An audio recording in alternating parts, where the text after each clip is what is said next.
तो यूक्रेन के नए रक्षा मंत्री रुस्तम उमेरोव का वॉर प्लान रूस की हर चाल पर भारी पड़ रहा है। एक हफ्ते में हुए भारी नुकसान का क्रेमलिन हिसाब लगा रहा है। हमारे पास जानकारी है कि इस दौरान यूक्रेन ने रूस के 7 S-400 तबाह कर दिए, 18 सुखोई लड़ाकू विमान नष्ट कर दिए, 4 पंतशीर एयर डिफेंस सिस्टम को मार गिराया, 9 ड्रोन बेस खत्म कर दिए, 1 पनडुब्बी तबाह कर दी, 5 युद्धपोत ध्वस्त कर दिए, 5 हेलीकॉप्टर के अलावा 16 बोट तबाह कर दी। क्रीमिया में यूक्रेन के टारगेट पर airbase, naval base, command post ये सब हैं। इन ताजा हमलों में रूस को तकरीबन 75,000 करोड़ रुपए का नुकसान हुआ है। यूक्रेन के नए रक्षा मंत्री रुस्तम उमेरोव का एक ही मकसद है, क्रीमिया फतेह हर कीमत पर, क्योंकि ये सिर्फ ज़ेलेंस्की नहीं चाहते हैं, बल्कि व्यक्तिगत तौर पर रुस्तम का इरादा भी यही है। उनका क्रीमिया से खासा लगाव है। क्रीमिया कनेक्शन की वजह से भी वो बेहद आक्रामक रुख अख्तियार कर चुके हैं। देखिए,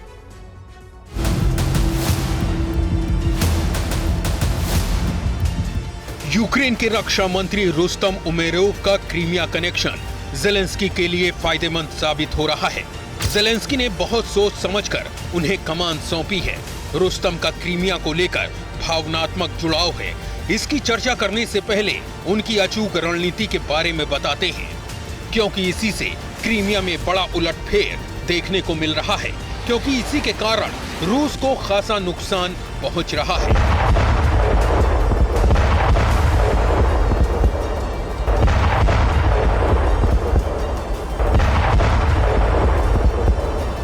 यूक्रेन के बाजीराव कहे जा रहे रक्षा मंत्री रुस्तम उमेरोव ने क्रीमिया में रूस की हवाई सुरक्षा को भेदने के लिए सटीक प्लान बनाया है। इसी प्लान की बदौलत वो बार बार रूसी एयर डिफेंस को चकमा देने में कामयाब हो पा रहे हैं। यूक्रेनी फोर्स क्रीमिया पर मुख्य हमले से पहले डिकॉय मिसाइलें दागती है। डिकॉय यानी यूक्रेन अपने सुखोई लड़ाकू विमानों से नकली मिसाइलों वाला अटैक करता है। इसके अलावा ड्रोन और रॉकेट का इस्तेमाल भी किया जाता है। ऐसा करते ही रूसी एयर डिफेंस सिस्टम एक्टिव हो जाते हैं। वो यूक्रेन के ड्रोन और रॉकेट को रोकने की कोशिश करते हैं। जैसे ही रूसी डिफेंस सिस्टम यहाँ पर उलझता है, यूक्रेनी सेना इसके बाद घातक long range storm shadow missile और एंटी शिप नेपच्यून मिसाइल से भीषण हमला कर देती है।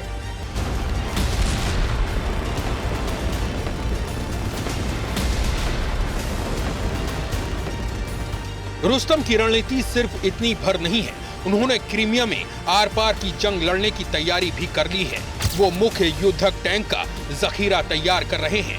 यूक्रेनी सेना जल्द ही क्रीमिया में चैलेंजर टैंक, T-72 टैंक और अमेरिका से आने वाले अब्राम्स टैंक्स की खेप सप्लाई करेगी।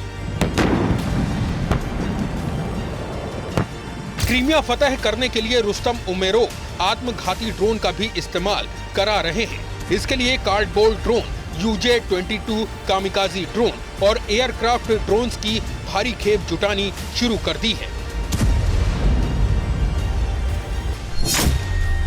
इसके अलावा क्रीमिया में रूस की सेना के साथ कॉम्बैट ऑपरेशन के लिए यूक्रेन आर्म्ड फोर्स आत्मघाती दस्ता तैयार करेगा। मरीन कमांडो को वॉर जोन में उतारेगा।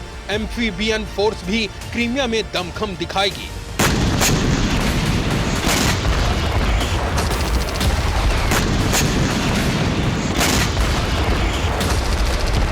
यानी रुस्तम ने जमीन, आसमान और समंदर से क्रीमिया को दोबारा हासिल करने का फुल प्रूफ प्लान बनाया है। इसकी वजह यह है कि ज़ेलेंस्की ने अपने रक्षा मंत्री को पहला टास्क ही क्रीमिया जीतने का दिया है और वो खुद भी क्रीमिया जीतकर पुतिन की कमर तोड़ना चाहते हैं। ऐसा इसलिए है क्योंकि क्रीमिया से उनका पारिवारिक कनेक्शन है। रुस्तम उमेरोव क्रीमिया के तातारा मुस्लिम समुदाय से आते हैं। 1944 में लाखों तातारा मुस्लिमों को उज्बेकिस्तान भेजा गया था। क्रीमिया से करीब 1,80,000 तातारा मुस्लिम निकाले गए थे। ये फैसला सोवियत संघ के नेता जोसेफ स्टालिन ने लिया था। रुस्तम का परिवार भी उज्बेकिस्तान में शरणार्थी बनने को मजबूर हुआ और रुस्तम का जन्म यहीं के समरकंद में हुआ था।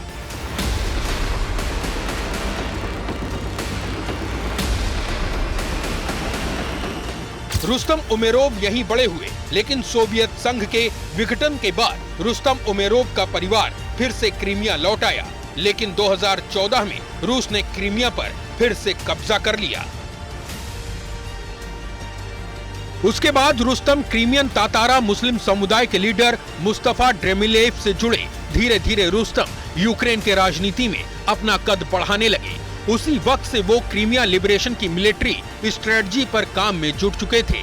क्रीमिया को कैसे जीतना है, कहां-कहां हमला करना है, ये सारी रणनीति रुस्तम पहले ही बना चुके थे। माना यह भी जा रहा है कि रुस्तम के क्रीमिया विजय प्लान को नेटो से भी हरी झंडी मिल चुकी है। ज़ेलेंस्की ने उन्हें इसीलिए रक्षा मंत्रालय की कमान सौंपी है।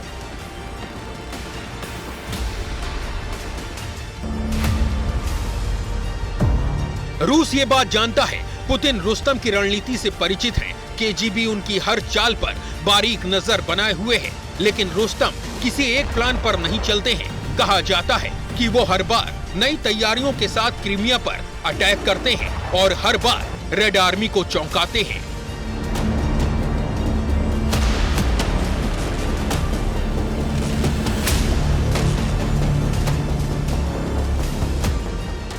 यहाँ सोचने वाली बात यह भी है कि अब पुतिन ऐसे में क्या करेंगे, क्योंकि 24 फरवरी 2022 को रूस ने जब यूक्रेन पर पहला धावा बोला था, उस वक्त से लेकर आज तक पुतिन इसी बात पर कायम है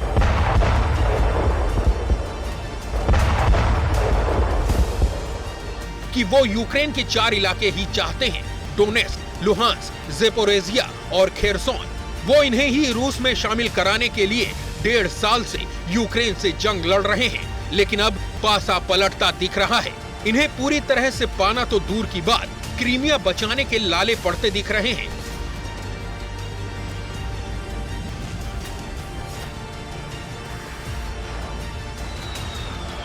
और यही बात विनाश का टर्निंग पॉइंट साबित हो सकती है। क्रीमिया अगर रूस के हाथ से निकला तो दुनिया में विनाश भी आ सकता है। इसके बाद पुतिन परमाणु तबाही लाने में देर नहीं लगाएंगे।